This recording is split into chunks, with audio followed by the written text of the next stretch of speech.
Okay, so for this video, I was streaming live, but I didn't realize that my pop filter wasn't on my mic. Um, and I was talking about this game for like 2 hours, so I didn't want to have to do all of it over again. So I am sorry. There might be a bit of audio issues every now and then, but I went through and I edited what I could, and I hope you guys still enjoy. Howdy and hello, anyone that ends up watching this. I've mentioned for a while that I wanted to do some streams, like doing like a really deep dive, like really thoroughly going through some of my favorite games and their content, talking about like uh, just everything that they have to offer. And so today, I wanted to do that for Artery Gear. Uh, the other day I did my interest tier list for gacha games, and right now, I think it's safe to say Artery Gear is my favorite gacha game right now. Just a lot of different aspects about it. I've just really liked playing it so far. So today, I'm just gonna be talking about the game a lot. So, sit down, relax, maybe grab a snack or something. But in terms of the video that I may edit, there will be timestamps. So at the end of this, either way, like if any of this interests you at all, definitely give this game a try. I definitely recommend it. The exact day that the global version came out, I can't remember, but I personally started this game back in June, earlier this year, 2022. The reason I say it's a similar trend across the other games that I play is because, like, Nikkei, Girls Frontline, this game, Artery Gear, and there's probably others that all follow this similar, like, setting and story of where there's some kind of, like, cool commander person, and there's some kind of like entity, zombie-like entity that's taking over humanity, and then the humanity's protectors are androids slash cyborgs. Like, that seems to be like a common thing across multiple games, and that applies to this game as well. I don't know. Now that I think about it, I don't know what the reasoning behind the name is. And yeah, that's the best way to put it. Well, I mean, the commander is... Depending on the story of these kinds of games, the commander may be... You can maybe treat it as a self-insert. But it's usually the structure. It's some Chad in charge of a harem, basically. And I'm gonna assume the name Artery Gear is because, like...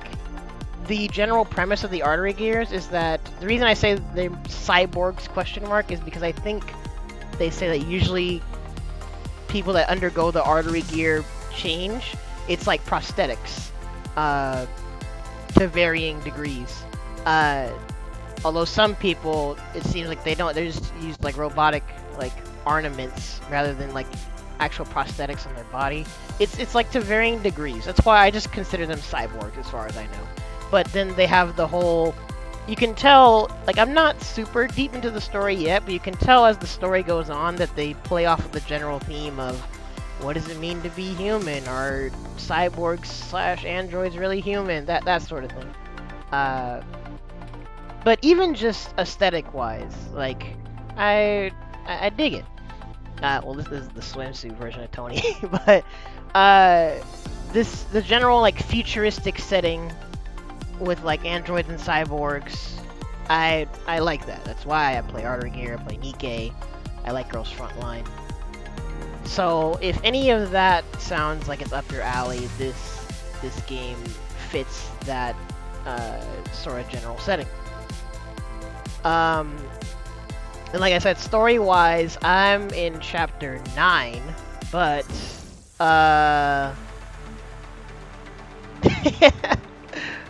well, I'll be going super deeper into the reasons that I play it later. But story-wise, I'm in chapter 9, and I don't know how far this game's story goes because the global release is behind the Japan release, like most games are. but I don't know how far behind. And I haven't really kept up with this game. I don't really keep up with any games that are like Japan only for an extended period of time. I usually hop on games when they become global. So I don't know how far the story content is, but I don't know. We'll see in the days ahead, I suppose.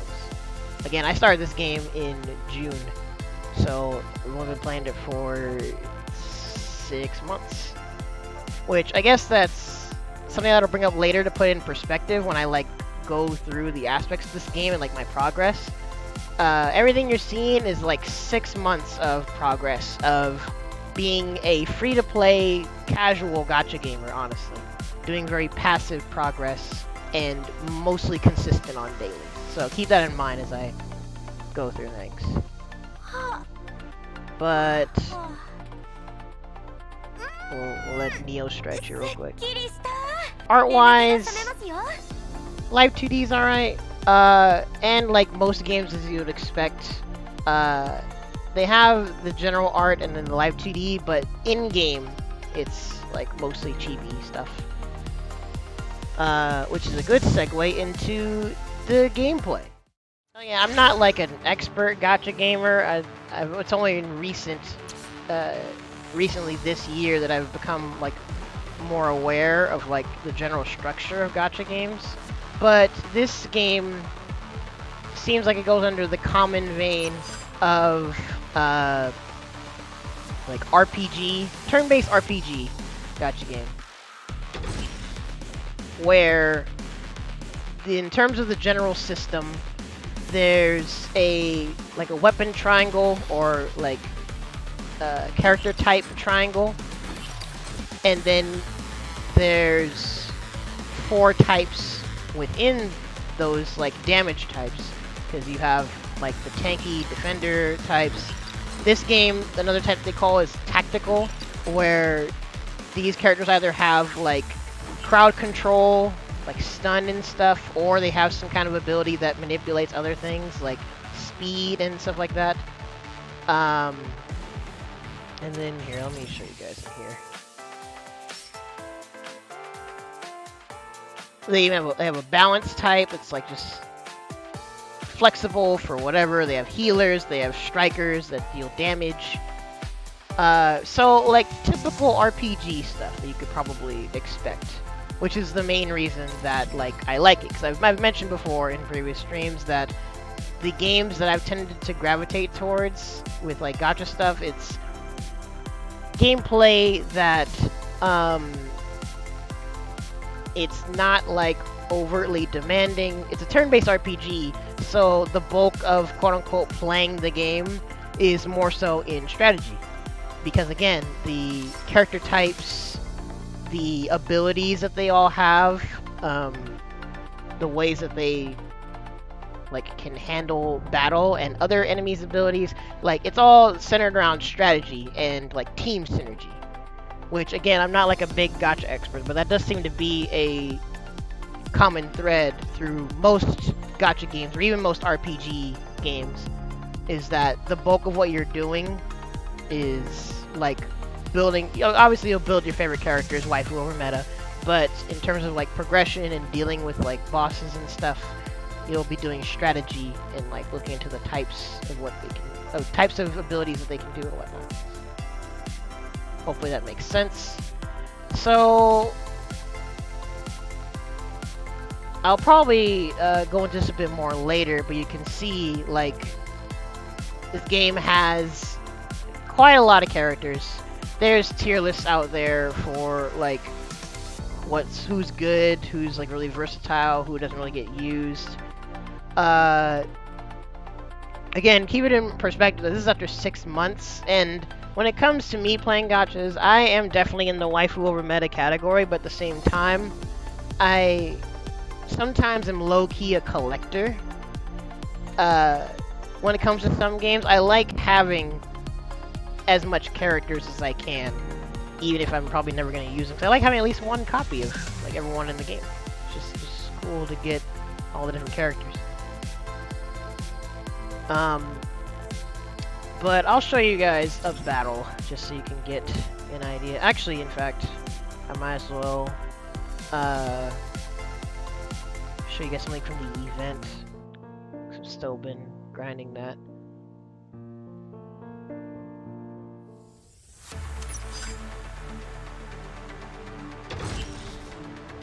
And I'll keep it on these characters because when I talk more about, like, actually, in fact, I could mention that right now. One thing I was gonna go over is like this game's like UI and its structure. As you can see, they give you a lot of slots to work with in terms of like organizing different teams. For me, at first, I was only using the first 4 slots of this, but honestly, as time went on, I realized that with all the other different modes in the game and like different kinds of enemies and stuff, that, excuse me, I've ended up using all 10 of these slots. And if you're curious, my number 8 slot is like my character grinding slot. This is the squad of the characters that I'm trying to build and max out. And since I don't use any resources on increasing my space, in fact, Sorrow in the chat knows I don't even do that for Azure Lane. I just always am constantly needing to clean out my like character space because I have as you can see, I have a lot of fodder. Howdy. See my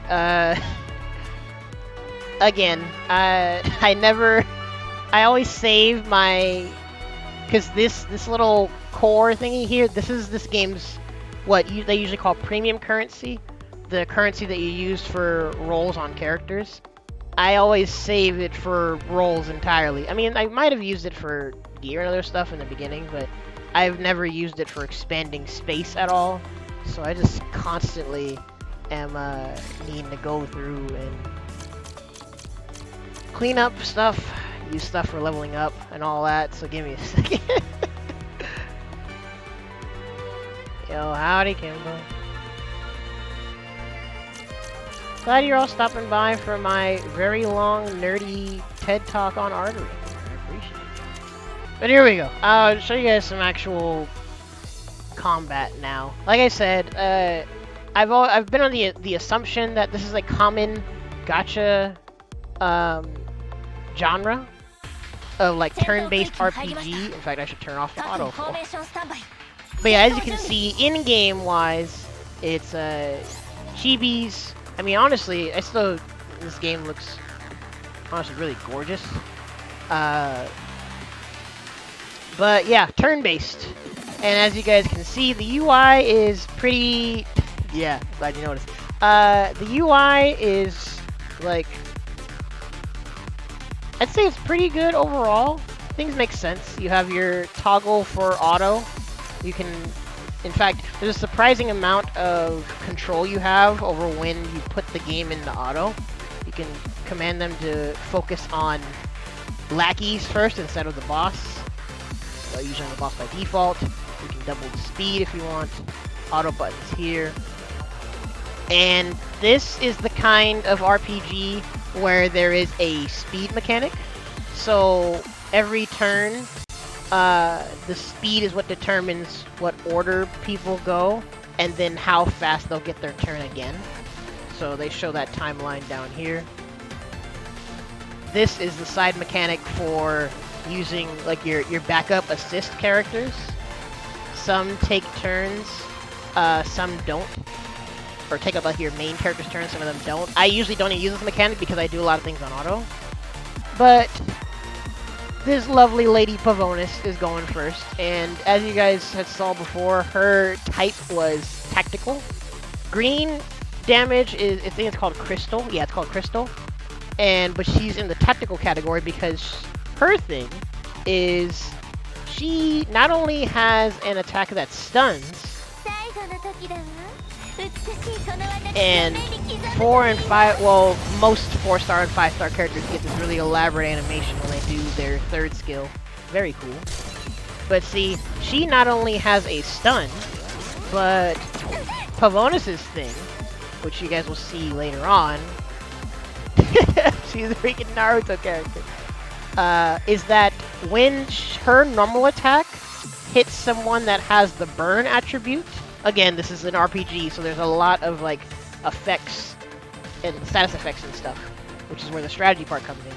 But when she hits someone that's burned, not only can her attack add another stack of burn, but she has a follow-up attack that happens automatically if she hits someone that has burn, which that follow-up can apply burn also. It's very funny. Which is why she was a limited run 5-star. I forgot. Even in the timeline, you can view the skills. So again, I think this UI is pretty good. But yeah, this is the passive skill where if you hit someone with her normal attack while they're burned, she'll do this follow-up attack, which can also add more burning. So she's in tactical because she has crowd control, but also like a status effect you can build upon, and you definitely can like build teams to complement that. And then one of my other favorite girls here, Tony, she also has a stun, because in this game, as you guys have seen so far from the skills, everyone has a normal attack. Like the skill one is like their base attack that they do. They have active skills that usually have a cooldown. Some characters have passive skills, which activate or they're constantly active based off of some parameters or whatever. And then on top of that, usually some skills, either they target one enemy or they target all of the enemies. So not like some I know some games like they do the thing where you single target or multi-hit target depending on proximity, or like you can choose which targets to hit. This one, it's one or all. In this game, it's just one or all. So that skill, for example, hit everybody.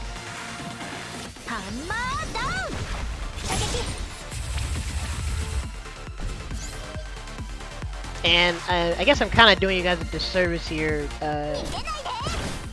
This game is pretty, but right now I have it on 30 frames, and I have a couple of the like HD settings off because I wanted this game to be able to stream it without it lagging. So sorry for skimping you guys out of the like full experience, but definitely check this game out. It's very pretty.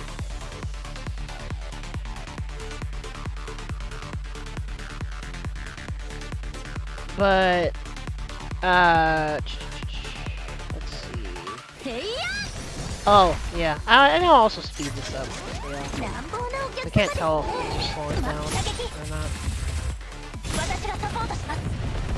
See, like that. Her follow-up happened because of her passive ability. I believe Della, or is it Della? Dalla? She has a passive where if you attack her, she has a chance to attack back. And then when she does attack back, she has another follow-up that she does.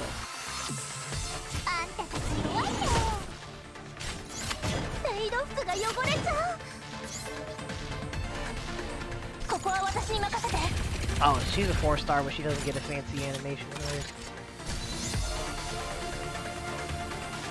But this is hard mode, so sorry, this battle might actually take a while. Because I'm in chapter 9, and it's been relatively recently, like around this chapter, where doing stuff on hard mode actually does take me a good while. But then again, I play most of this game on auto, to be honest.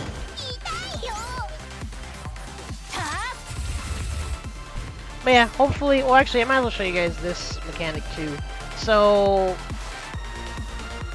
usually, from what I've seen unlocked anyway, there is this character here that does some kind of powerful attack. And I say this character because like for each of these categories, there's actually a handful of options you can unlock. But usually this first category is like a big attack. Decent damage, I think, but I haven't really used this mechanic anymore lately, honestly, because again, I play it on auto a lot, and this isn't used in auto. But the second one is usually a support assist. They buff all of your main characters in some way. In fact, this one, for example, she has an attack and then buffs damage, but she also took a turn. And then that third section down here is a defensive assist. Usually it protects you from damage or status effects or something for at least 2 turns. Go ahead and use this. Nice. But yeah, that's the general flow of combat. And I'm gonna auto the rest of this. That's the general flow of combat in this game. It's turn-based. The strategy comes more from like attack types and like different abilities of like crowd control and stuff. This team that I have is actually a suboptimal team, and I'll go into why after this is done. Oh, but I'm not gonna get a 3-star. But you see, she deleted the boss there. Holy cow! Oh wait, no, I forgot. This is the event, so there wasn't. In fact, I should show you guys. My bad. So that was an event stage, but the main content of the game, it's like story, main campaign story stage sort of stuff. But as you can see, again, like most gachas, there is a star system for each stage. You have objectives to complete to do a perfect clear, like a 3-star of that stage. And then once you do, you can go into that stage and do AI combat at any time. Which, I guess I might as well go into that. So, some games I know have a sweep system, where if you've 3-starred a stage already, you can just skip the level and it'll automatically complete it for you however many number of times. That seems to be the standard, usually. This game is one of the couple of games that handles it a bit differently, to where instead of a skip system, well, there's another mode in the game that has a skip system, but for most of the game's content, they have this AI combat instead, or proxy combat, where what they do is instead they will play the game for you. Like, it's not being skipped, it's like literally being played for you. So it's basically the equivalent of you having the game on auto, but you don't have to have it open. See, in fact, they say it right here, this offline battle. You can, that's the convenient thing about this, is that this actually does let you do AFK gameplay. But the problem is that it's actually playing the game. So, oh, I forgot. There's a low power mode with this AFK stuff, so I think the music's gonna cut off in the game. So my bad in advance. But as you guys will see, it's actually playing. So the drawback of having this AFK mode like this is that you have to, like, the enemies have to be able to actually, or the characters, excuse me, they have to be able to clear the stage themselves without your input. In fact, sorry, let me take this off of low energy mode. Oh, what? I'll take it off here then. But yeah, that's the main thing, is that while you're away, they're actually playing the game, so you can't just set it and forget it necessarily unless your characters are strong enough to consistently do this on their own. Because the thing about the AI combat is that there are some options for controlling what they do without your input, but it can only go so far. That's why at the end of the day, it's both a power check and a strategy check.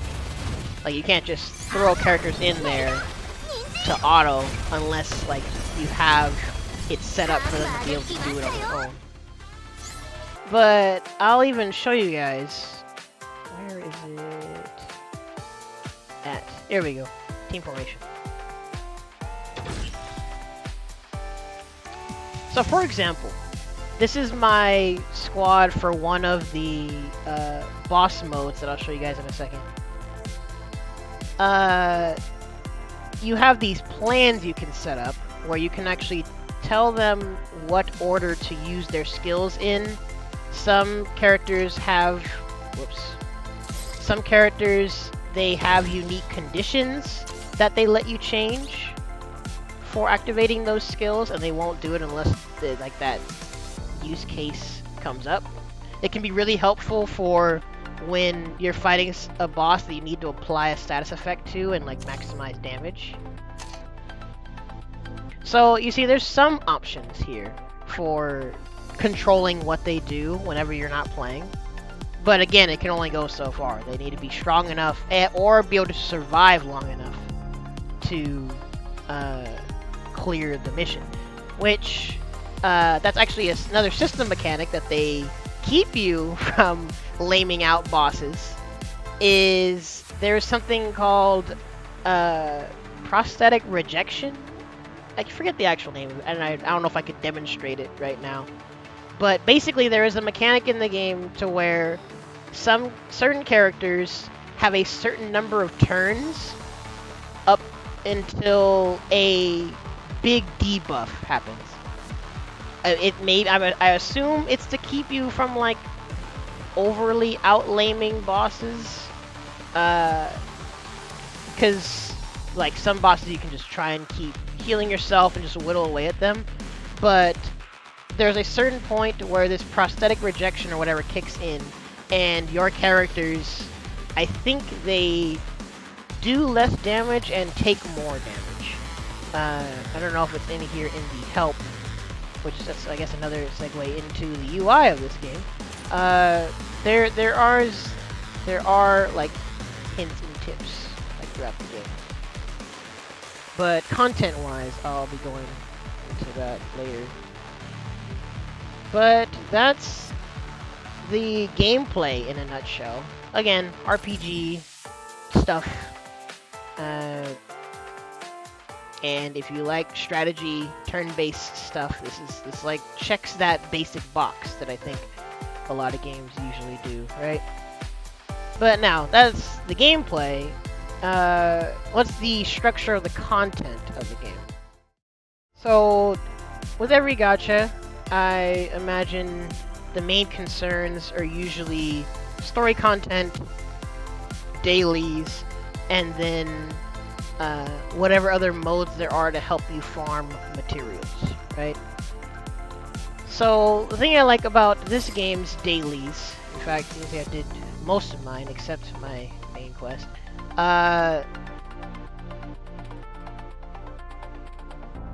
Sorry, I did all of these, so they're a little grayed out.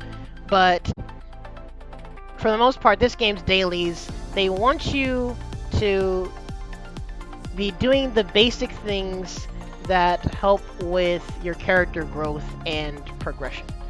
So, I guess this is a good opportunity to check out the other facilities and modes in this. Every gacha seems to usually have some kind of dorm system. This is the fleet. So, supply ship gives you money. Ornament ship gives you these little cat orbs, which are like the game's currency for leveling up your characters directly. Like you give them the cat orbs and it levels them up. This ship builds those, and then you have this mothership here, which again is like the typical dorm system where you can choose what characters to chill and vibe here in cute fashion. And there's an interaction system. I don't know what this actually does besides giving you a little bit of dialogue. I'm assuming it increases their affection, just like gifts do. Again, sorry this is repetitive if you've already played gachas, but that's the typical general structure. And as you can see, I've only unlocked 2 areas. I haven't bothered to unlock other areas. I probably should at some point. But you see, you saw that's one of the dailies. And then aside from that, checking out all of your stuff. And one of the main things that I like about this game's dailies is that one of the missions is to complete at least one main quest. So in this game, you actually are incentivized to progress this story even just passively, which is the main thing that I've done, honestly. Is it's only recently that I've kind of dialed back a little bit on my story progression, but in this game, they want you to do at least one story quest a day. And so, if you're just doing dailies, you will, like, slowly but surely get through the game's content. So yeah, as you can see, I'm on chapter 9.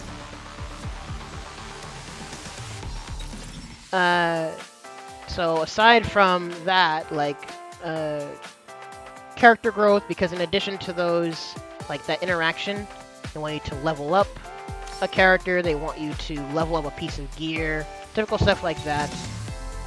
But then you also have these modes.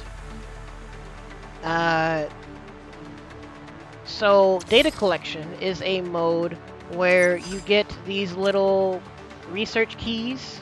There's 3 levels of them. I think it's like beginner, intermediate, and advanced. I'm already at the max stage for each of these. Again, there's one for each attack type, or I would say damage type for characters. Red is molten, green is crystal, blue is thunder. And they want you to do at least one of these a day, which is something that you should do anyway, because these research keys are what you use to... what you use to increase a character's technology level. A character's technology level is this little tree here that gives set stats increases. So it's just one of the... Actually, this one also helps with your character's skills. So it's one of the handfuls of systems in the game to passively improve your character's stats. So again, these dailies are designed to, like, guide you in your progression. In fact, speaking of guiding you in your progression, sorry, a quick tangent from dailies, they have this rookie training here, where from day 1, they throw a bunch of stuff, free stuff at you for, like, progressing the game, doing very basic stuff. You get money, you get gear, you get stamina, and you even get premium currency. So usually from other gacha games that I've seen, even with this game, what I've seen content creators tell you usually is to follow this stuff. It's literally the devs telling you, do this stuff please, and we will give you more stuff. It helps you with your progression. Union Order is like typical battle, I don't know if battle pass is the right word, but the typical pass thing that you pay for to get certain rewards from progression. I never buy these things, so I just get the basic rewards from progression. So there's the typical systems in place to reward you for progression. But back to these modes, the data keys help with passive buffs to your characters, and then you have this boss mode, target elimination, which this is the mode that lets you get gear. In the dailies, they want you to do at least one of these battles a day. Excuse me. But as you can see, the higher you go, the higher rarity and higher quality the gear is. So this can be, if you can already clear these stages and your characters are strong enough to do them on auto, you can try and farm gear from these stages if you want. I'm at the point where I might actually have to be doing that. We'll see. But as you guys can see, I've gotten to stage 8, I believe it is, with each of these bosses. And these bosses are one of the prime modes that, like, test you in terms of strategy.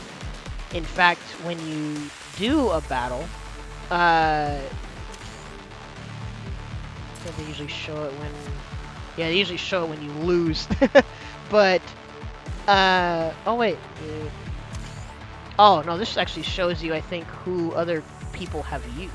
Which, honestly, this is why I wanted to do this, like, in-depth look. Because the other day, I've been noticing more and more there's, like, little things about this game that I've never even noticed. I actually hadn't even noticed this before, that you can actually see what other people are working on. But even when you lose, the game will give you a summary of what this boss does and what they recommend to combat it. Like in terms of what strategy works best against it. Like for example, this boss constantly gives themselves a speed buff unless you put some kind of debuff on them. So again, this goes back to what I said about this is the kind of game where, yes, you can auto the game, but there's still an emphasis on your strategy and team building, which I like that kind of game, that kind of gameplay. So yep, 4 different bosses, 4 different kinds of shenanigans to deal with, but it gives you gear, and it's just a decent mode overall for like getting that sort of resource. Mutation waypoint. This is actually a mode I've been kind of slacking on progressing, although I think I'm kind of close. I forgot if there's 15 waypoints or not, but this is another mode where your strategy is constantly tested because they throw all kinds of different enemies at you and friends. I think story-wise it's supposed to be like, oh, they're being affected by something. I forgot the explanation. But there's all kinds of enemies sent your way, and you have to strategize and see what you're going to do to deal with each of these opponents. And every week, or a couple weeks, I forgot how often this resets, but not only do they buff certain characters and reward you for using certain characters, but also this is the mode where you get this resource. It's called sample something. Which I was gonna get into later, but we might as well go to here now. This is the main shop of the game. Of course, you have your typical stuff of like all the stuff you can buy. Energy-wise, you get 1 free energy pack thing daily. Like, this is a game where I never really feel like I run out of stamina, because there's a stamina system like most games, but this is a game where I never really run out of stamina at all. It might have been because of when I joined the game, but in fact, I need to go back to the menu. The game gives you a lot of these backup pack things. You get 1 daily, but I feel like I've gotten a lot of them over time. And see, even after 6 months of playing the game, I still have 57 of these packs left, where I can give myself 60 stamina. But if you like go super duper ham on the game, you have the option of buying more, I guess. But aside from that, you have all the typical stuff you can buy: resources, premium currency, blah blah blah. Because in this game, the way pulls work is you have this premium cores currency, forging crystal, but you also have the special hiring agreements, which is like, it's just an alternative currency for doing pulls for characters, which I'll go to that later. But the reason I came in here is because sample exchange. That's what this part of the shop is called. Mutation sample. This is the currency that you get from the mutation waypoint. And as you can see, this is about to reset in 5 days. I forgot if this is weekly or bi-weekly. Sorry, I probably should have been double checking all the info on this. I'll correct myself when I edit this later. But this, alongside some of these other sections in the game, they have sections in the shop that reset. Some are weekly, some are monthly, I believe. In fact, actually, I think most of the stuff might be monthly. Yeah, in fact, the game even tells you when you haven't run out of them, at least. Oh wait, no, it still tells you on the bottom anyway. Weekly, monthly. Reading is important. But yeah, now you can see the importance of some of these other modes is that you get this mutation sample, you can use it for stuff in this shop here, The Alliance supply, you get these little cards from the guild system in the game, which I'll go into that later. Badges are from PvP, which I won't really go... Well, I might go into it a little bit. Got some advice on that too. And then the badges, military supply, is from when you decide to like retire or dispose of extra duplicates of characters. As you can see, I've used all of mine on outfit tickets, which I probably should have highlighted that real quick, my bad. Sorry, I'm jumping around, but again, there'll be timestamps for things and all that. As you would expect, lots of costumes in this game. The outfit tickets are the main currency for it. I have not been tempted to spend on these tickets yet, but it has been tempting sometimes, not gonna lie. But yeah. There have only been a handful of events where I've been fortunate enough to get some of these outfits. Because usually what they do is there will be a quick mini event where you can try out. There's like a little mini story bit, and then there's like a trial stage where you try out these characters. And they hand you some free outfit tickets. So, decently generous. But, in fact, if I were to go over it real quick.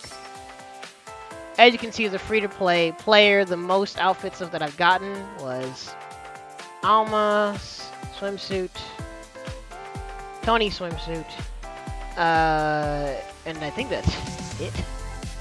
I don't think I've gotten anyone else's, I don't think I've gotten any other outfits in the game in general, have I? Huh, yeah, that's it. Again, that's what happens when you're a free-to-play player. Little tangent, but might as well go on over the shop there. But this mutation waypoint is the main way you build that mutation sample currency. And all of this, by the way, is in this daily battle section. Which they even tell you that, like, these two here, data collection and target elimination, are for your dailies. Mutation Waypoint, Lava Rift, and Cat Orb are for building these other resources and currencies that they show you here. Which I might as well go into Lava Rift now. In fact, this is a mode that I'll show y'all more later. This is a mode that I had honestly been slacking on until recently. This is like the main way that they hand you lots of money and these things. But it's like a Tower of Babel kind of thing, where there's floors and floors and floors of enemies, and you guys can see the enemies are changing. So just like Mutation Waypoint, you reach a point where you can't just brute force everything, and you'll need to strategize to like deal with different types of enemies. I think there's 100 levels total. And you guys have seen I've done a couple streams, like, just going on auto, and because I checked out this mode I've ignored this mode for quite a while, which I regret it, because I could have been grinding this mode to get more currency for pulls for some of the waifus that I didn't get. So don't ignore this mode. Definitely try to go as far as you can, and then when like you get stuck, that's when you can go back to trying to level up and stuff. But yeah, there's another mode to farm stuff. This Cat Orb battle mode, to be honest, I have ignored it. I really shouldn't, but this is another mode where it looks like you can get research keys. You can get these bricks of the column, brick and cube of power. That's for unique equipment, if I remember correctly. Which I'll go into more when I talk about character stuff. But yeah, just another additional mode for grinding resources. These decoder chips are for leveling up characters' skills, which, as you guys can see, they're color coded for character rarity. The gold ones are for 5 stars. Purple, or I guess it's yeah, it's color purple. Purple ones are for 4 stars, and then the blue ones are for 3 stars. 3 stars are like the base rarity of character in the game. But that's all of these modes. You also have a specific thing for getting cat orbs if you need to level up your characters, bounty mission for if you need to get money, and then they even say exclusive ornament materials, which that's the unique equipment system that I've seen some gacha games have, where I'll be showing you guys it more later, but a character, certain characters, if the devs haven't got around to giving them to everybody, certain characters will have a unique equipment unique to them that if you level it up, you like buff certain things about them. It's basically an additional way to buff certain characters. So some characters get more privileged than others, I guess, in terms of progression and leveling up. But this is a mode, as you guys can see, that I've kind of ignored also because there's only a handful of characters that have unique equipment, and it's only recently that I've reached the point where I'll really need to focus on this to min-max characters. But anywho, here is a mode that I have most definitely ignored because I barely realized it was there like a couple days ago. But honestly, I don't blame myself because, in case you guys haven't noticed, this game gives you like a general calculation of like the power, the potency of your characters or enemies.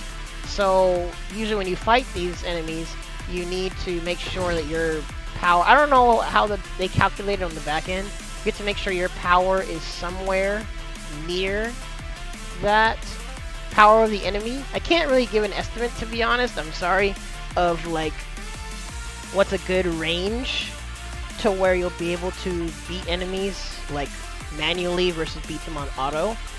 The main reason I say to get as close to this number as possible, regardless of if you're playing on auto or not, is because I'm trying to find a squad that can demonstrate. If you're too low, this happens. They will warn you that the difficulty is too high for your character power, and if I remember correctly, I think they also nerf you. I might be wrong, because I know some other games actually do like full-on nerf you in terms of like damage, or like crit damage, or like increasing the damage you take. In fact, those of you in chat, you can like correct me or elaborate if there's other game examples that you know do this. The most I can say for now is to make sure that you're not in this territory of you being under-leveled. Because whether the game nerfs you or not, it is a very true statement that you will not be able to clear something. I haven't come across a time in this game where this message has come up and I have been able to clear the stage. I really can't think of a time where I've ever like overcome that. Just make sure, don't be a hero, don't try to cheese something when you're severely underleveled. Just come back when you're higher level. And as you guys can see, if you look at some of the power level of this stuff in this mode, which this, to me, this looks like another boss rush sort of mode to get more resources. Even with my most powerful stuff right now, after 6 months of playing the game, I am not equipped for this. I don't know if you guys can read those numbers over there, but this last one is at 30k power. And my most powerful squad, well, it's hard to say what my most powerful squad is because I have all kinds of different ones for different, like, strategies and, like, damage types and all that. But I'm pretty sure I don't have anything that goes above the 18k range. Yeah. So I'm not like horribly underleveled, but I'm still technically underleveled even for the first stage of this. Maybe Artery Gear experts can come in if they have anything else to elaborate on. But the point is, this looks like a next level boss rush that I will be trying to address at a later day. Because of some aspects that I will get into later about the, not necessarily end game, but next step of pushing your characters and like character strength and all that. But I'll get into that later on. So that's all of these. That's this mode. And then you have this all-out battle, which the way I would describe this is like a single-player raid, because there's this super dummy powerful lady here. What you do in this mode is you make multiple squads to send at this super powerful lady. Which this is a mode where I would, or this would be the prime mode where I would like tell people to not just focus on only your favorites. This is a mode where it's kind of important to build a bigger set of characters, because usually from what I've seen with other games and what content creators usually tell you is that they will give you a list of characters to focus on, super push those characters, and don't really care about anyone else. But the reason I've never really followed that advice that much in the games I play is, one, because like if I like characters, I'll just try to use them however I can either way. And I usually prefer to level up and like keep a big variety of characters on a more or less even playing field, and then like I'll have one or two like hyper carry characters that are like ultra maxed out. But again, in this mode, you make, at first I think it was like 3 squads, and then I think as you level up you unlock more. But if you have a boss and you need to like form 5 squads of like 4 each, you need to have more than just like your favorite 4 waifus to like square up with this boss. So this is another mode to keep in mind, because ain't no way I'm ever getting this many, because I think you get points based off how much damage you do. I think the highest I've ever gotten was C rank, but you get all of these different rewards. You can get these alliance key cards, which my bad, I haven't shown that yet. Energy discount, which I think you can only use in certain modes, but this can be nice for helping you save stamina for grinding. And then see, you can, this is another way to like get decent resources. In fact, you get these backup energy things that I was talking about. This is probably one of the many reasons why I've never run out of energy in this game when I really needed it. Just throw these at you. I think you get at least 1 try a day. And this is one of the only modes, I think it might be the only mode in this game that has an actual traditional sweep system, where once you clear it, you can do an auto sweep and like instantly clear it with whatever score you had before. So another good mode. And then now, before we get into like character stuff, this is this should be the general structure that most gacha players recognize, which is events. Depending on the timing that you get into this game, because at the time I'm making this video, this event has about a week until it's done. As you can see, these ones just ended. Yeah, MMOs too, in fact. The main way I would summarize the events is, not only is it usually some kind of like additional story, at least in the context of this game, it's either a side story or it's something that like adds on to like what's going on in the main story, like adding additional context to like the background of the characters and whatnot. the main thing I want to emphasize with events is just like in most other games, events are your opportunity to farm stuff. Like you do the story, you enjoy it if you want to, but usually the reason content creators tell you to like go ham on events when they come up is because usually events are designed to just throw a bunch of free stuff at you. In fact, Artery Gear events, they usually have one of two structures.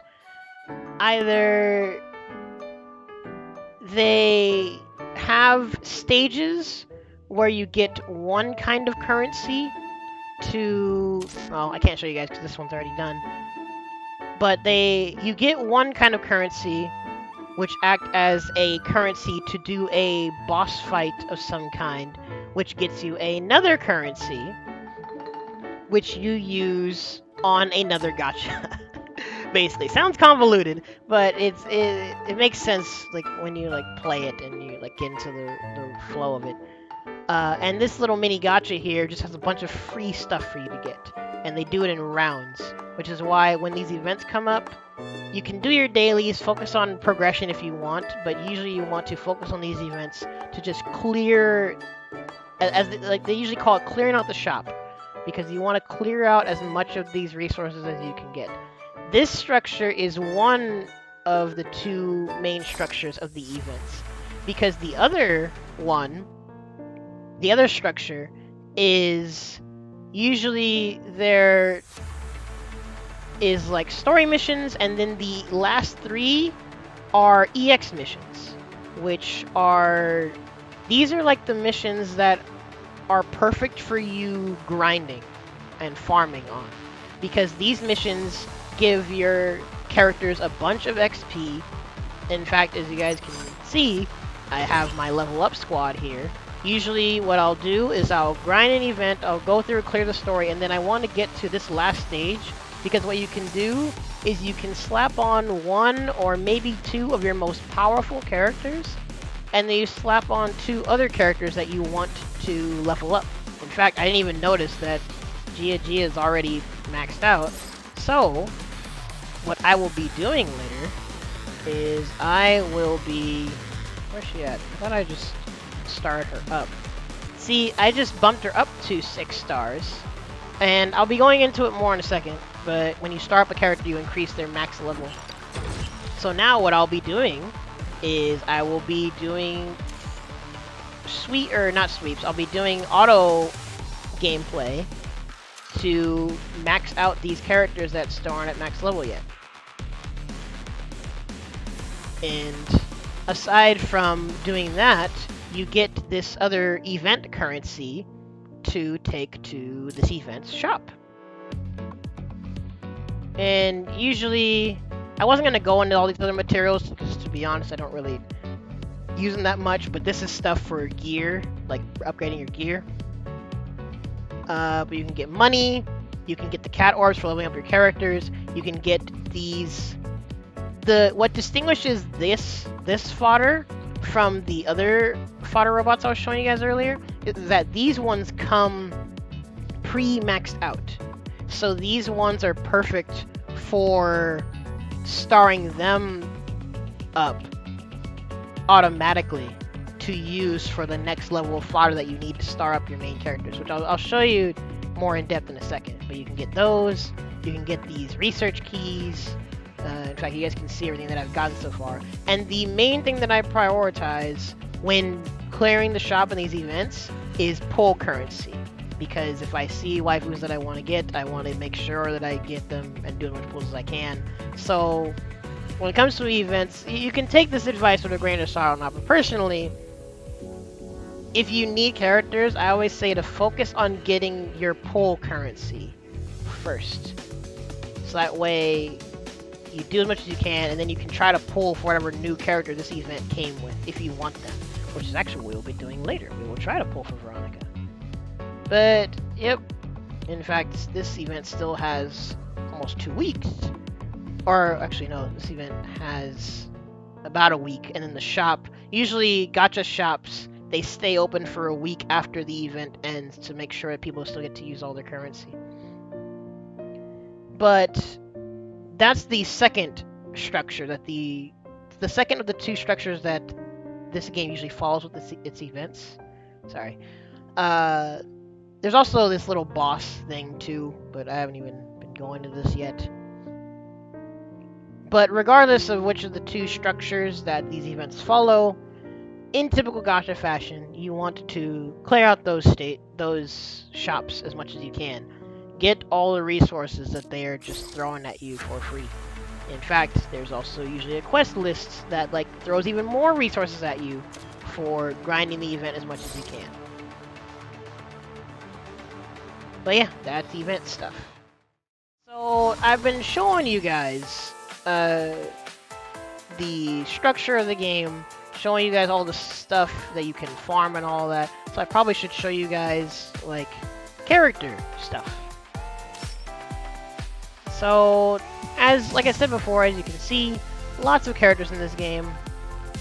Honestly, there's a lot of characters. There's more characters than I would expect, because even in the story, I don't even think like you get to see some of these characters. There's a really big variety though in this game. And like I said, there's different attack types, different like strategy types, and all that. But if I were to go into a character, we'll go into Protag Lady. There are various systems in place to like go about like growing your character and leveling them up in different ways. So each character has these skills. Like I said, you use these decoder chips to level up the skills. I haven't even maxed her out yet. In fact, I'm surprised I used to have like hundreds of these. I guess I kind of went ham leveling up other characters. But we might as well upgrade that while I'm at it. Which, I guess a quick side note that I might elaborate on later. The gold, or just the general money currency of this game, for me personally, it can feel pretty scarce because you use it for any sort of leveling. Level up your gear, level up your characters, level up skills. All of it requires this money. So even further, well, especially further down the line, I should say, this resource can be pretty scarce. Sounds like a lot. It's not. In fact, it costs 300,000 to level up your character's unique equipment. Which I might as well show you guys that while I'm at it. In fact, well, we're gonna go to who has unique equipment? We'll show y'all Kieran. Nice little fan service there. So if we go to the gear real quick, you have this unique equipment. Like I said, it gives them various buffs. It might buff their skill and whatnot. But it costed 300,000 just to like activate this unique equipment. And now I'm gonna need these, which is from my other. Actually, the game even shows you where to go. That's good. So I'll be needing to do more of that. But aside from that, you have this data linkage, which is the game's main system for using duplicates for dupes. If you haven't already start up the character, which, my bad, I probably should demonstrate that. So, for example, let's see. Well, we'll take Sylvia here, for example. She is a 4-star. What you do to star up a character, because every character, depending on their star, they have a max level they can reach. If you're a 3-star, your max level is 30. If you're a 4-star, max level is 40. You get the pattern, right?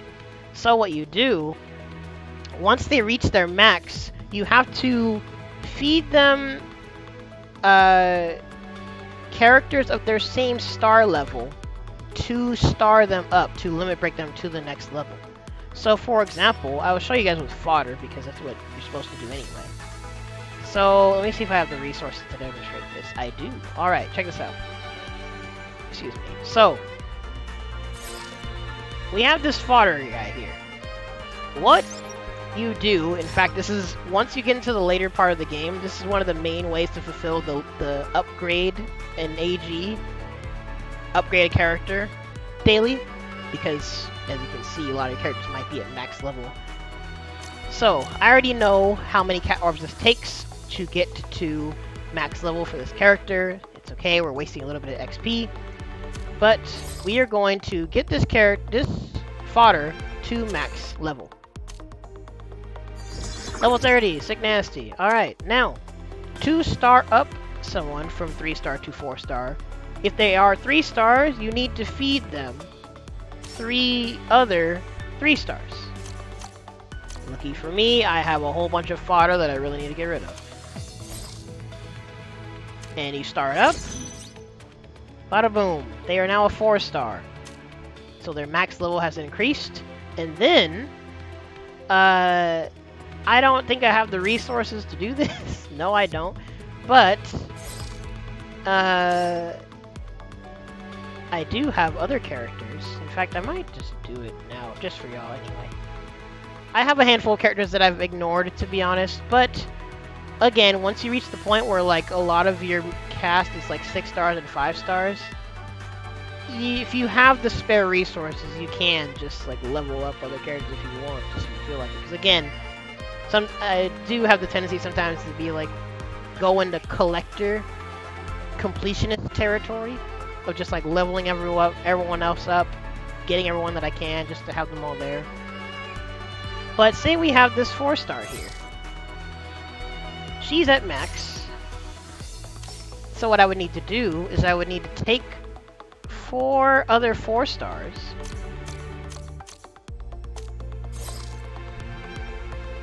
to get her up to 5 stars. Bada boom.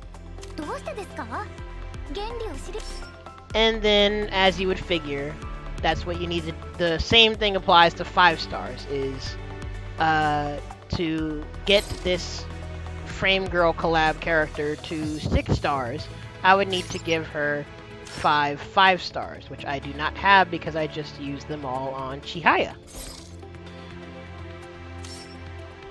And... where'd she go? There she is. So now that she has just been she's just been upgraded to 6 stars, now I'll need to like max out her levels to even get to level 60. That makes sense? Again, it can be daunting, might sound overly complicated at the start, but once you like play the game and get into progression, the system like honestly makes decent sense. Especially considering when events come around, how much fodder they throw at you. I've reached, again, this is after 6 months of playing, I've reached the point where I have more fodder to utilize than I have characters. Like, all of these are dupes of 4 stars that I've wanted to save for, if there's other 4-star characters that I need to level up.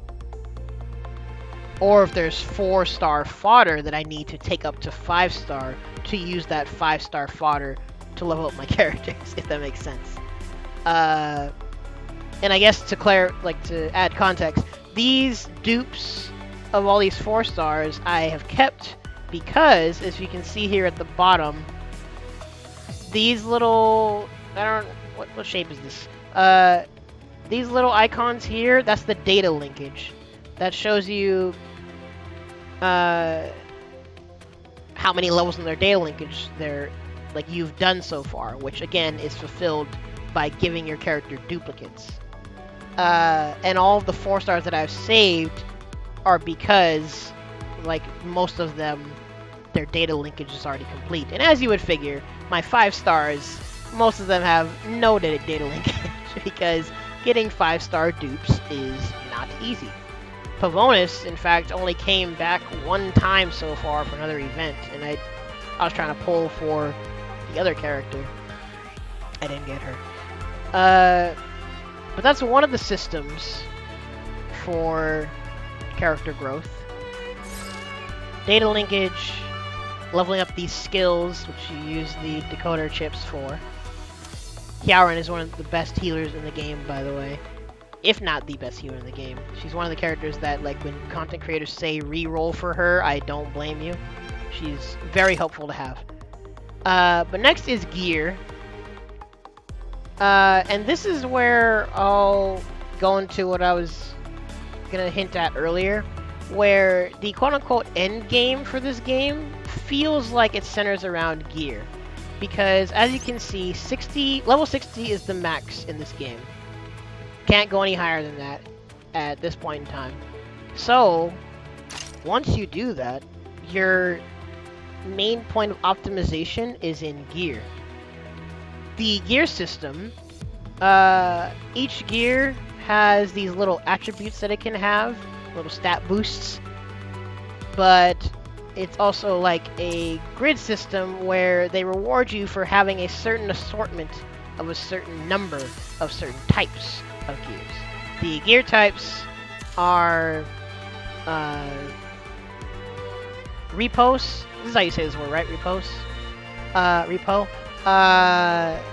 This is the counter attack term, where if an enemy attacks this character, they have a higher chance to retaliate, which can be really helpful for characters that like have skills that activate upon retaliation. So there's this. There's status resistance, which can be very important for dealing with like crowd control in PvE and PvP, like main content and like fighting other people. Lifesteal gives you HP once you attack someone. Can be really helpful for like characters that are on the aggression but also like use their own health or things like that. Status accuracy, very important for your own crowd control characters. And then there's crit and crit damage. I don't know if this is like a standard in other games, but I mean, I also play Seven Mortal Sins, and that's another game where there is a distinction between your crit rate and then crit damage. So there can be times where there are characters that have a certain attribute or effect whenever a crit happens, or they have an attribute that already improves their crit rate, so you'll want to focus on improving their crit damage. Things like that. Again, this is all going to the strategy aspects that I like so much. And then defense, health, and attack, like your typical stuff like that. Oh, sorry. And there's also immunity. Giving you one quick turn of immunity can be very important, especially in PvP. And then counter engine. This really confused me at first. But instead of it being a counter attack, what this does is helps your speed, or it helps your move progress bar. Because like I said, remember the speed system of this game determines how early someone gets their turn and how quickly they get their turn back. So if you have a character that's getting attacked a lot, counter engine can be really helpful for letting them act really quickly also. That's all the different gear types, and then as you would figure, gear can be leveled up either with the little orange and blue chips that you may have saw in passing, or you can feed lower level gear into gear that you want to level up. I don't know if people recommend doing that, but I usually have just fed my fodder gear into my gears that I care about, because especially when you're farming events and stuff, as you guys saw earlier, like at the start, you can get a lot of garbage that you need to like deal with. And to be honest, in fact, I'll go ahead and demonstrate real quick. Or, well, I don't have a lot of like spare gear to like get rid of, but even if I were to do this,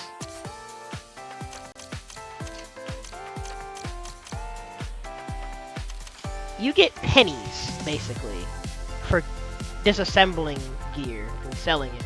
So I usually just feed it to my gear that I care about for XP. Because the way that this gear works... Let me go back.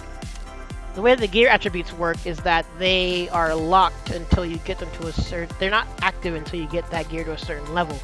First one is at level 3. Next one's at level 6. Next one's at level 10. Last one's at level 15. Early game, you're not even gonna see like 4-star, 5-star, 6-star gear with like all these attributes. But this is like later on, especially if you do that target elimination, those boss fights, you get the higher level gear as you progress more and more. And again, because of the nature of this game and how level 60 is the max, and I don't know anything about JP, so I don't know if that changes at all. But you reach a certain point where gear optimization is what's really important. Because as you guys can see, from like gear like this, if you get lucky enough to have all these attributes, these stat buffs can be very, very big and very, very crucial. And to be real, this can be your only saving grace you have in PvP against the whales. Which I didn't really talk about PvP much. I guess I might as well talk about that real quick. Oh, in fact, I haven't even done this on the emulator version yet. But they added this version of PvP where you can fight people in real time. I don't know what the incentive or rewards are from it, so I haven't really bothered that much. But then this is the main PvP, where everyone has a defense team. Again, I think most gachas are like this. We have a defense team and an offense team. Your defense team is what you will see other people set up for you to fight them when they're like not actually there. 'Cause this is all the CPU using someone's defense team against your offense team, and you play actively and try to like beat it. And I will give the same advice that I've given to people in general when it comes to PvP in gacha games. In fact, advice that was given to me and I wholeheartedly understand now, is that PvP, you're not really, you can have an ego with it, but at the end of the day, it's best to just not care about PvP. Again, you guys saw in the shop that there's a currency to get free stuff. But with PvP, I think the best mentality to have with it is you just do the best you can and you move on. Because as you guys can see here, in fact, I'll demonstrate it for y'all right now. There can be ultra maxed out characters from people that are likely whaling, or just got really, really lucky with their gear attributes and maxing them out. But there will definitely be a certain point where you just cannot compete. You either haven't paid enough money or the time to compete. It's just not possible. And in PvP in this game, since I like the strategy aspect of it, there have been times where I do end up having a bit of an ego, and I really do try to sit down and figure out how can I deal with this degenerately strong team. But as you can see here, the match has started. I haven't even gotten to play yet. And my characters already have a speed debuff, an attack debuff, and an accuracy debuff.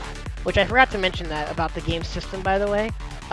There is a accuracy effect where when it comes to dealing damage, there are 3 things that can happen.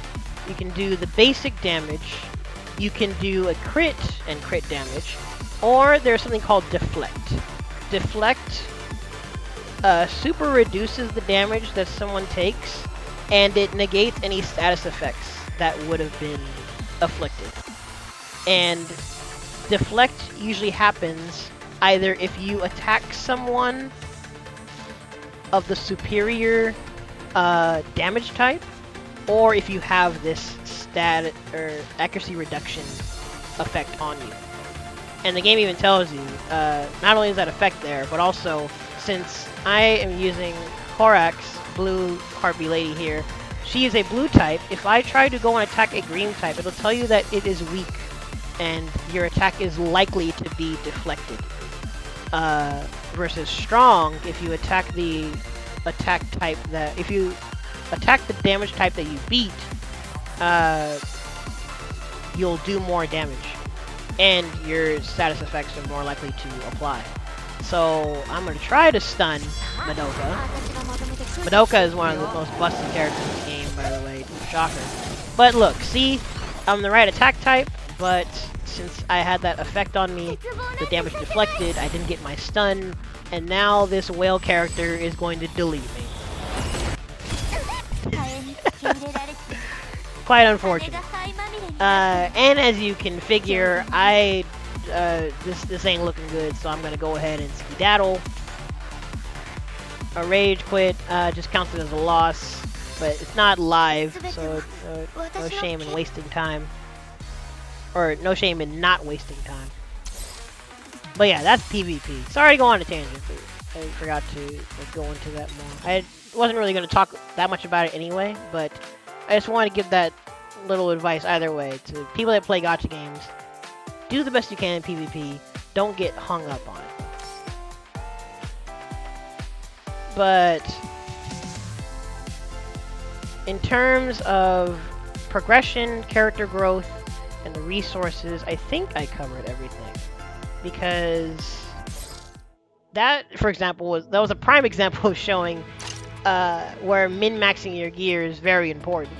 But even in the game's main content, you will eventually reach a certain point where your gear and leveling up your skills matters heavily. And then I showed you guys the upgrade system, this technology system, which is like an additional passive buff to your characters. There's various systems in place here to push your characters and level them up as much as you can. And I guess what I didn't show, because again, like, I'm a very casual gamer, so there's systems that I don't even fully utilize. Oh, well, see, in fact, I can't even apply her unique equipment right now because I'm broke. But with the gear, even though I said people must be getting lucky with gear, there are some systems in place to like improve your gear and like semi-craft things to how you want them to be, because there is a fuse system where you can take another gear and take those attributes and transfer over the XP and apply them to your existing gear. So this is one of the main, and there's like currencies that you use for that. I'm not an expert in this. I've mainly done this when there's like something I blatantly know would be better to have attributes wise. And that all depends on your character's gear as well as what your character does. And what you want them to do in terms of the potency of what they do. So for example, if you have a character that is meant to be like an explosive damage dealer, you'll probably want to focus on getting them very like high cracked out attack buffs and crit damage, probably. Stuff like that. I haven't seen if there's like that many content creators like elaborating. There probably are like guides and stuff, like ultra breaking down this sort of stuff. And if there isn't, maybe I can give a shot at it. But this is a system that is definitely depth to be explored, to where you can try and buff your gear to the best of your ability. So there's also this caste system, where this is definitely a later game thing, because you can only do this on, if I remember correctly, level 6 gear. Yep, you can't even do it on any gear lower than level. But what the caste does is, in fact, this resource here is from those boss fights and target elimination. Or well, specifically, it's from the gear that you get from target elimination, and you have to choose to disassemble that gear that has a gold attribute. So some high-level gear you have to sacrifice to be able to do this to other gear, which, again, I'm not an expert on this, so I would only do these systems for gear that I know I need to keep and like just push as far as possible. But I don't even have the resources because I have some gear that I've been sitting on that I haven't exchanged yet. This is one of the various things that I need to explore more, I guess. But there's that. Another thing that can mitigate the RNG aspect of the gear, buffing things the best you can. And then there's this recast system, which I've only tried it once. And this is definitely a do it at your own risk kind of system. Right, let's see. This is where you can randomly retool the sub-attributes of a gear. I would imagine you would mainly want to do this with a gear that you've maxed out. Or, well, actually, if it's a gear that you know you don't like the attributes that much, I don't know why you're pouring the XP into it in the first place, but this is probably something you would want to do earlier on if it has like a base attribute that you know you want to keep, because these top attributes here, this is the base attribute that you can't change. I'm imagining if you had a gear where you like the base attribute and you like its multi-set attribute, like if you have enough of this same type of gear, and you just want to just leave it up to RNGesus and re-roll these attributes. In fact, honestly, we can just try it here for demonstration's sake.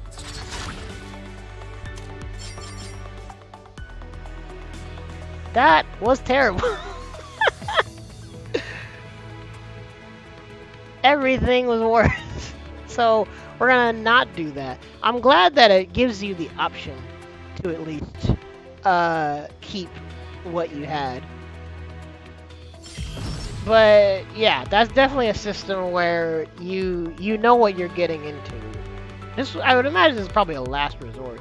You probably just try to farm better gear, maybe. I don't know. People can question the legitimacy of this system. I don't even really use it, so y'all can debate about that yourselves. But yeah, that's all the systems when it comes to like character growth. And like I said, there's all kinds. Well, I mean, you could probably make like a spreadsheet or do some kind of breakdown of like character types and the strategies and whatnot. But there's like a big variety. Not just in gameplay, but also in just aesthetic. As you guys would figure, this is definitely a waifu game. Going into that setting, or it's fitting that setting of what I said, of it's like a futuristic cyborg, maybe android. I assume they're all cyborgs, with varying degrees of ornaments.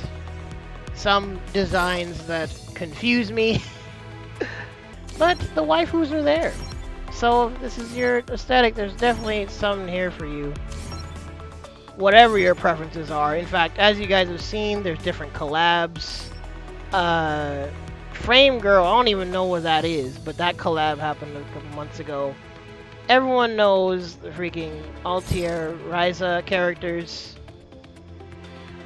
And I've noticed with this game, I mean, it might apply to other gachas, but in this game especially, they make sure that you want to get the collab characters, because Lila and Ryza are two of the most busted characters in the game.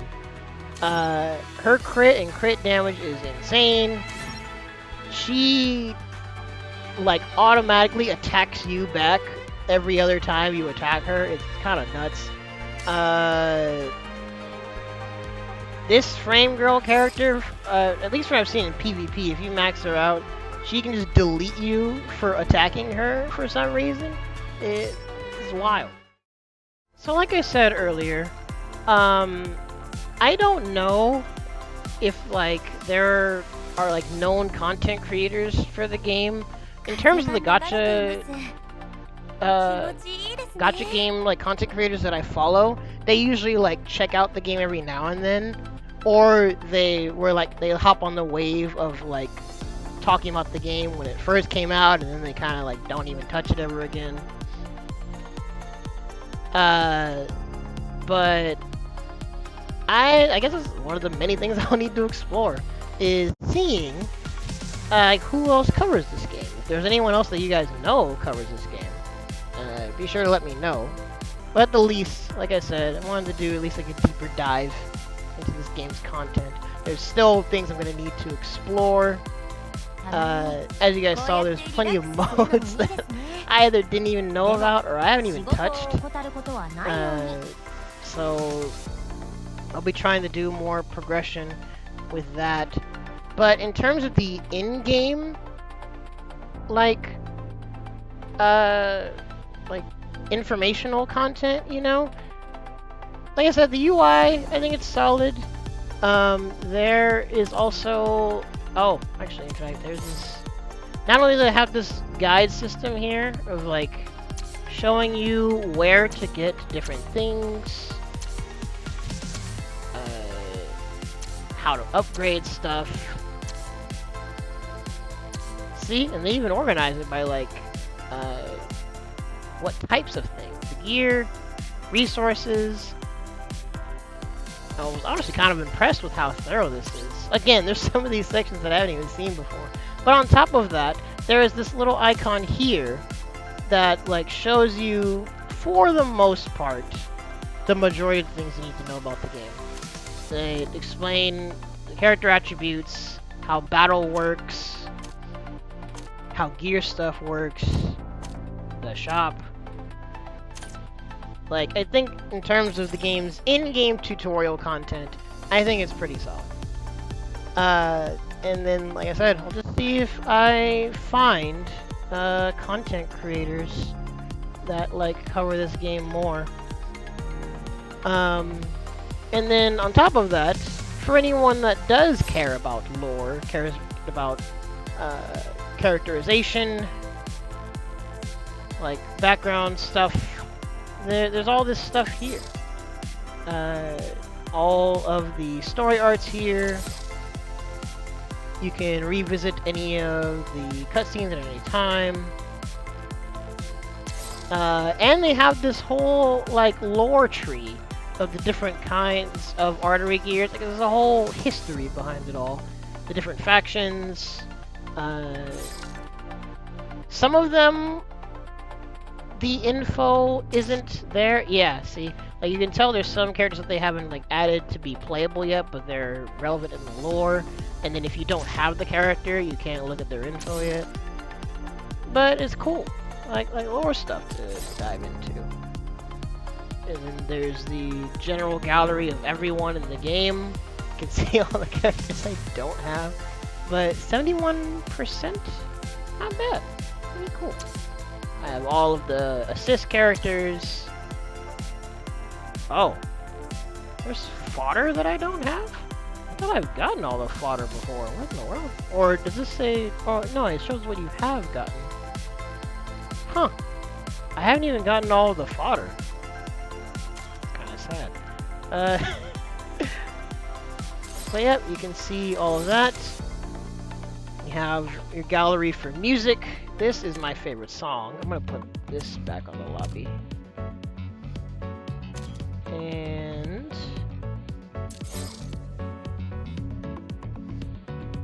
oh, we even have the video stuff for this too. I really do like when games like let you revisit things like as thoroughly as possible. Is this the character gallery too? Oh wait, oh! Yeah, this is when you do the social link stuff too. The favorability that I mentioned earlier. So that's all here. Pretty darn cool.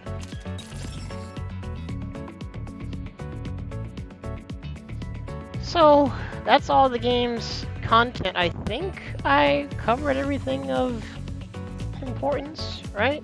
like I said, there is a guild system, but there's not much to talk about with it here because, to be honest, my homie's guild is very inactive.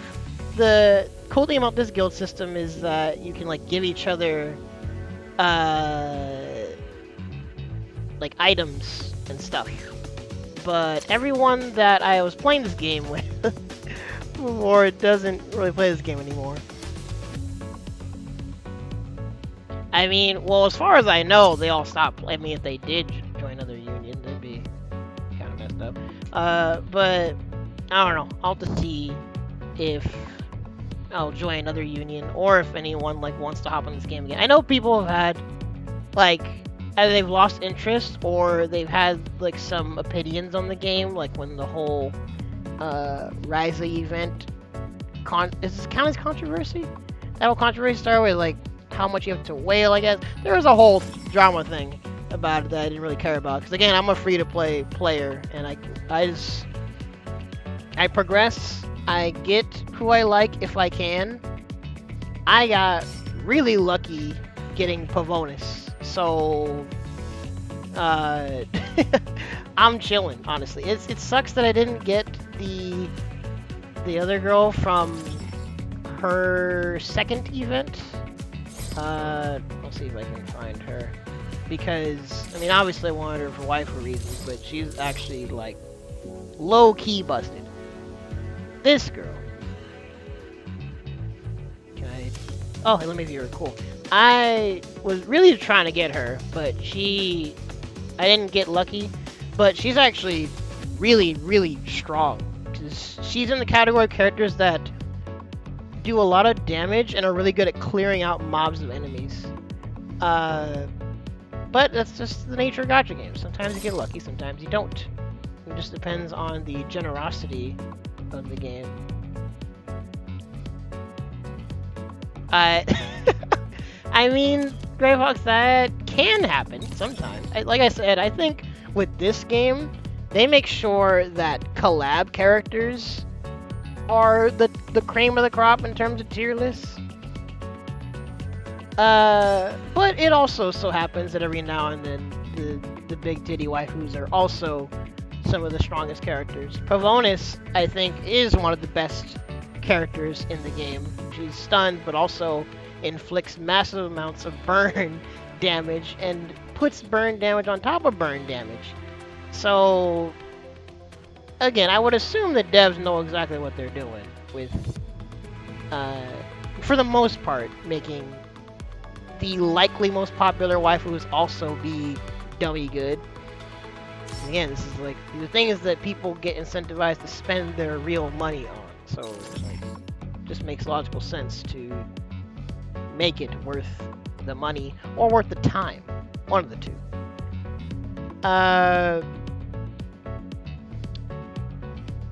But yeah, the only other things that I was gonna do was show you guys where I'm at, because as you guys can see, well, you guys saw the percentages. I don't have everybody, but I have most of the main characters. There's only a couple events where I've like skipped characters where I unfortunately didn't get them, and I've reached the point where, since I have a lot of characters, like my main cast of characters already at like max level, I've kind of just been throwing all my fodder at leveling up whoever else is left, or leveling up new characters that I happen to get. Like Phantom, she's a 5-star that I barely got like a couple days ago, so she's getting leveled up now. In terms of my favorites and like my main cast that I use, as much as I've called the collab characters like the most busted characters in the game, healer-wise, Cream has been really important because she gives immunity to status effects. Some bosses destroy you with status effects. It can be really important to make yourself immune to them, or have this wifey here that can cleanse status effects. Actually, she's just really freaking good because she can cleanse status effects, she has good healing, and she boosts your speed, boosts your action bar. So that's why she's quote-unquote meta as it is. Valeria, She's one of my favorites. Not even considered that good, but she's one of the main tanks that I have. I forgot to mention too that in the formation, in the order that you put your characters, the way the game handles it is the front character is the one that's most likely to be attacked. Not guaranteed, but in general, you want to keep your tanks at the front. So my main tanks that I have, because again, I think for this game, it's important to build a good assortment. Not only for like the modes where you use a lot of characters, but also just for each damage type and each strategy. In fact, this game has nifty filters, right? Let's do this. Here's all of my red types. As you can see, Acacia is one of my Acacia? I don't know. She's one of my main tanks, not only because of design, to be honest, but also she gives herself invincibility and reduces the damage of everyone else. So she's a really good one to max out. Micah, she improves everyone's speed whenever she's attacked, and she has a multi-target attack. 04 is a good red type for like mob clearing, like clearing lots of enemies because she has high damage. I gave her even higher damage with gear. And her skills, the way it works is if she kills with these skills, the cooldowns go away. So her and Grace, in fact, this is kind of going to the territory of like talking about characters that are quote-unquote meta or important. Everyone, like all the content creators were saying to make sure you get Alice. She's really just for PvP, mostly because her thing is she gives, one of her skills gives your character an extra turn. She can choose another character to give an extra turn. And she can do a speed debuff on the enemy. So that can be helpful for like boss fights and stuff, but honestly it's meta mainly for PvP. What I think were characters that were more important to get were characters like Grace. Well, actually everyone agreed that Grace was important because she's like 04. Where this skill, if it kills anyone at all, it resets. So if you make her a high damage character, she can dump these missiles, target everyone, kill everyone, and her cooldowns go down, and then you rinse and repeat. So, and she's a 3-star, so maxing her out is actually really easy because you'll get lots of copies of her. Grace is very important. But aside from Grace, I think 04 was another good one because she's like boneless Grace, but red type.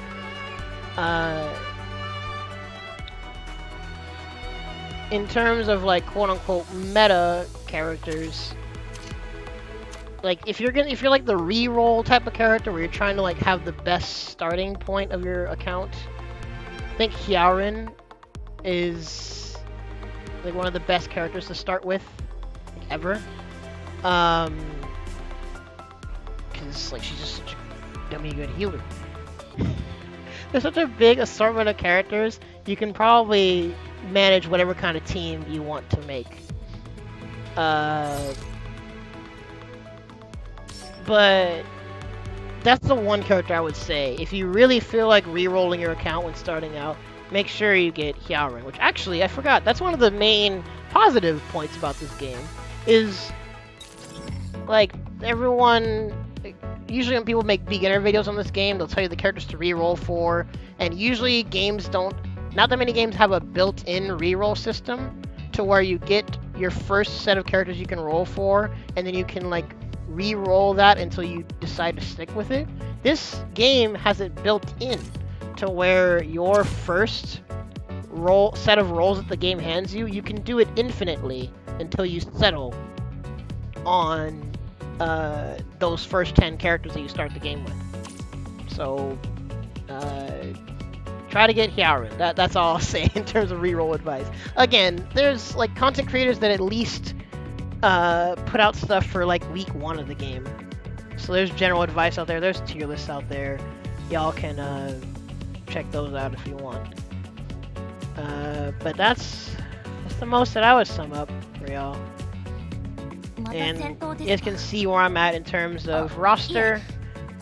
I've just been maxing out whoever I can, and at this point, I think I've reached a point where I have to min-max gear to be able to clear like the higher level content.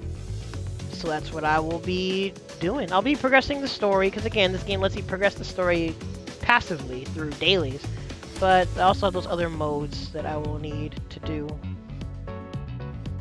And so I'll be trying to do it. So, aside from that, the only other thing that I wanted to do, really, was roles for y'all. Like I said, I was gonna try to get Veronica. I liked her story. It was pretty cool. And as you can see, I have enough tickets for 3 multis. I forgot how much it is for a pity in this game. I think it's 200? Oh, yeah. So 200 points. That means you have to do 200 rolls. I don't got the resources for that. So I was just gonna do these polls, and then that'll be it. Overall, I like this game a lot. As you can see, the systems in the game let you play it fairly casually, and like it's a turn-based RPG, so the emphasis is more on strategy. Not a high commitment of like time or execution, you know.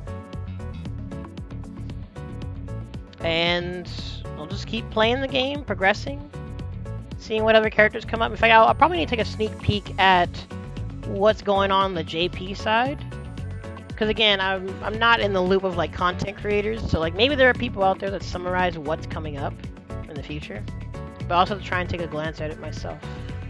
But I'll at least do these rolls for tickets.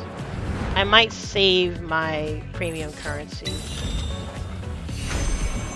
We'll just use these tickets at least.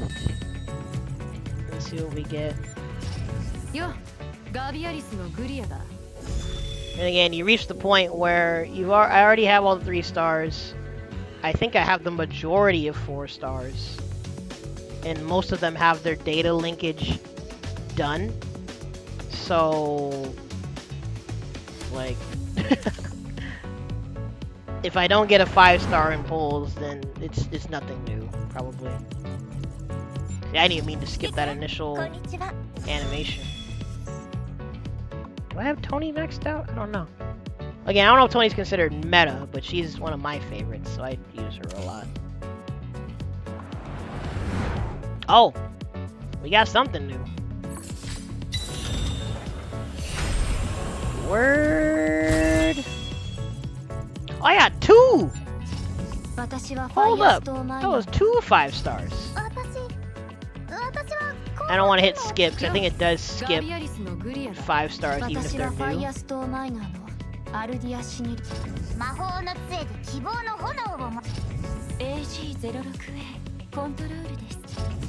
Oh my gosh, there's a lot of 3 stars. Let's see. Firestar? Wait, oh! Nut! She's the leader of the Firestar Miners. Cool, I guess.